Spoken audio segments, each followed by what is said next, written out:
यो चाहिँ अहिले हापा सेट गर्दै हुनुहुन्छ होइन? ठिक छ, यो पनि हेर्नलाई मिल्यो।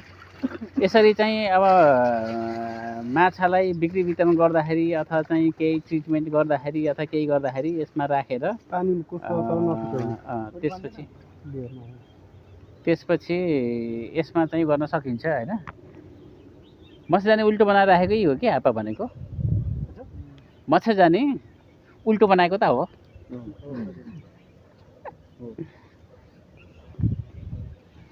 हापा भित्र पनि त्यो यो हापा भित्र गर्दैन के माछा पुरा प्रोडक्सन भनेको हापा भित्रै हुन्छ नि सर? हैन हुन्न। के गर्छ? तोर्ने काम मात्र? यता यसरी राख्ने, त्यहाँ माछा राख्ने। यसमा माछा राखेपछि मोर्दिने पानी तल छ के त्यति हो हापा भनेको बुझ्नु। अलि धेरै रुन्द पर्यो। हापा भनेको यही हो होइन? हापा सेट गर्ने तरिका यस्तो हो होइन? तपाईँलाई मैले यो भने होइन? अब बाहिर आउनुहोस्, फेरि मैले भनेको गरौँ ल।